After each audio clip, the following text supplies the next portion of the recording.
Saudara, usai otopsi korban pembunuhan satu keluarga di Magelang, Jawa Tengah, tim Dokes Polda Jawa Tengah menemukan kandungan zat beracun sianida dan zat arsenik dalam tubuh korban.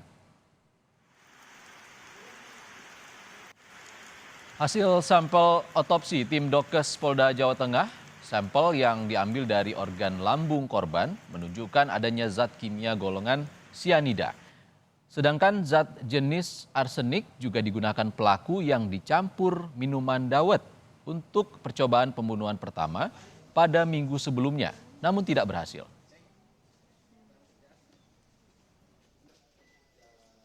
Bahwasanya korban meninggal dunia ini dimungkinkan karena cyanida, karena pengaruh daripada zat kimia golongan cyanida ini mengakibatkan tubuh menjadi lemas. Ya. Dan untuk zat kimia atau arsenik tersebut digunakan pada saat percobaan pembunuhan pada hari Rabu kemarin yang dicampurkan dalam minuman es dawet. Ya. Menurut tim Pusdokes Polda Jateng, organ dalam korban pembunuhan sekeluarga di Magelang, Jawa Tengah mengalami kerusakan.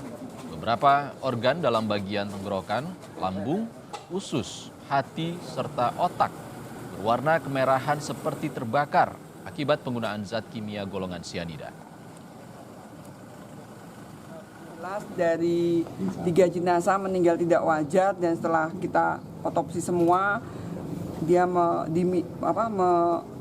minum air atau cairan yang ada racunnya. Karena apa? Dari saluran nafas atas, dari bibir sampai lambungnya ada merah seperti terbakar sehingga dia meminum suatu zat beracun. Dan dari organ-organ dari otak, jantung, hati, paru juga ada tanda-tanda racun. Dan untuk pasti racunnya apa, sampelnya yang meriksa laboratorium forensik. Tapi jelas cara kematian, sebab kematian karena zat yang beracun. Itu ketiganya sama, Bu? Sama ketiganya.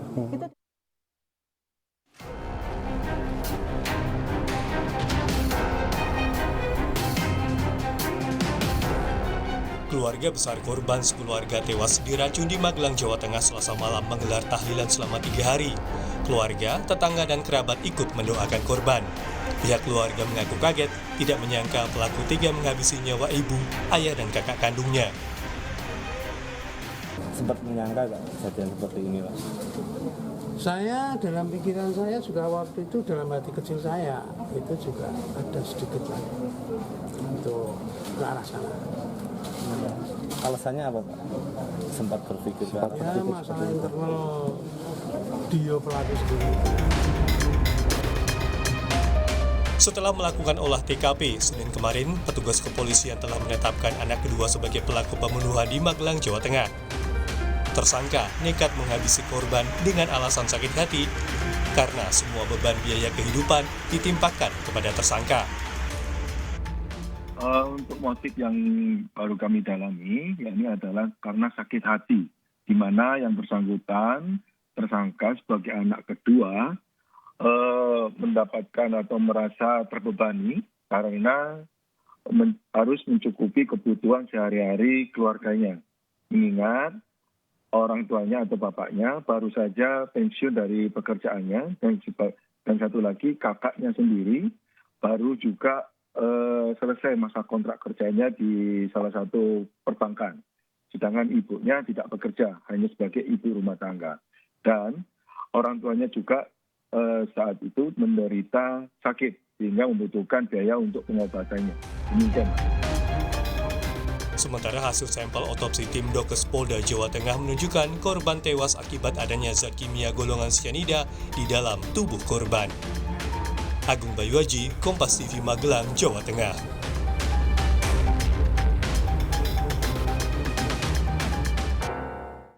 Saudara, tim Dokes Polda Jawa Tengah menemukan kandungan zat beracun sianida dan arsenik dalam tubuh korban pembunuhan satu keluarga di Magelang, Jawa Tengah. Benarkah racun sianida yang jadi penyebab kematian korban? Lebih lengkapnya kita tanyakan Kabid Dokes Polda Jateng, Kombes Sumi Hastri Purwanti. Selamat sore, Kombes Hastri. Iya. Dengan Ihsan Ya, Kompas maaf TV. lagi di jalan nih. Baik, Bu Hastri, kami ingin konfirmasi ada 2 zat yang sebelumnya disebut-sebut, sianida dan juga arsenik. Sebenarnya zat apa yang menjadi penyebab kematian korban ini?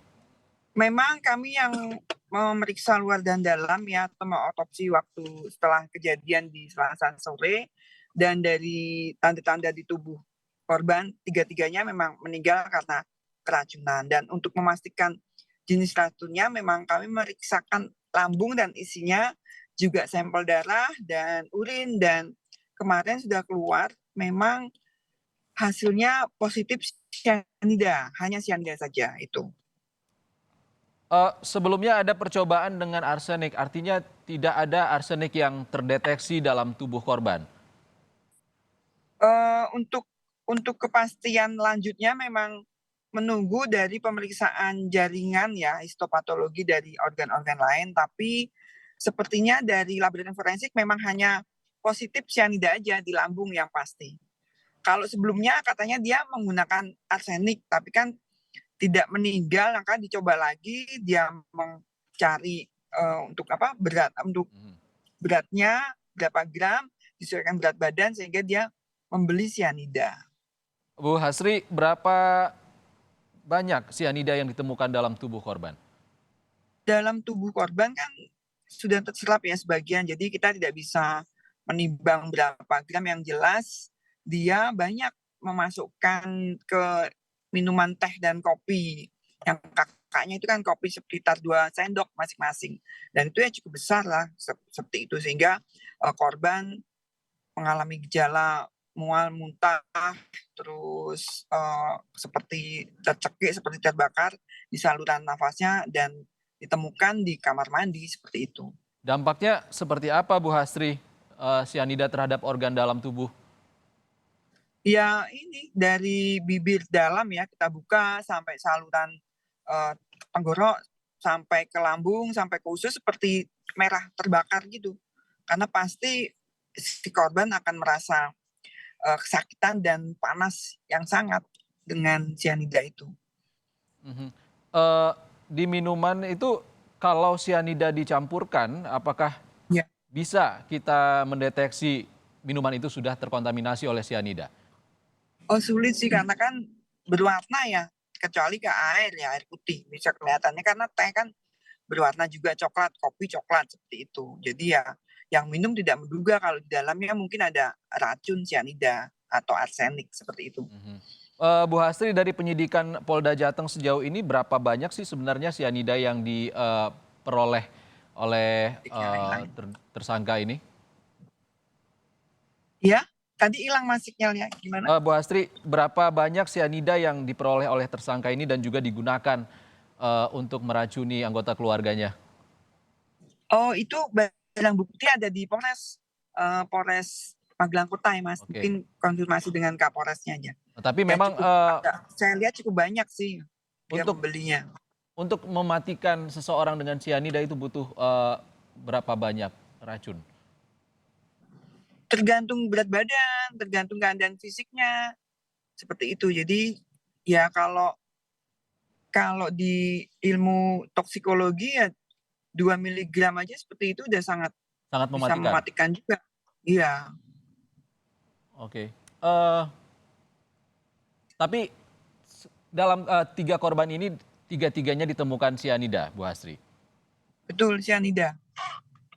Dan tidak ada arsenik yang digunakan sebelumnya pada percobaan pertama, karena itu juga zat yang sangat mematikan. Iya, Apakah tidak tidak sampai ada. tertelan saat itu? Seperti apa? Menurut pengakuannya sih tertelan, tapi mungkin kadarnya sedikit ya, dan ada keluhan mungkin juga kita nggak tahu, mungkin keluarga orang tua sama kakaknya sempat minum obat mungkin karena pasti ada keluhan mual muntah atau pusing gitu. Dan itu dipelajari sepertinya oleh pelaku, sehingga dia mencari yang bisa cepat mematikan dan dalam dosis banyak ya cyanida, dia mikirnya seperti itu.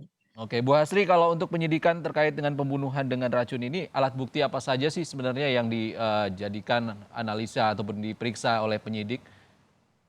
Ya memang pasti dari hasil otopsi, meninggal tidak wajar karena apa, racun atau keracunan kita membuktikan. Tapi kalau dari kondisi korban pasti racun yang diminum tidak disengaja. Kenapa? Dan tidak ada lagi tanda-tanda kekerasan di tubuhnya selain dia meminum air yang sudah tercampur racun. Dan barang bukti yang ada di TKP dari gelas yang diminum, bekas-bekasnya, cairannya juga petunjuk lain dari dia memesan online barang-barang benda cairan itu, benda-benda itu ya, serbuk itu.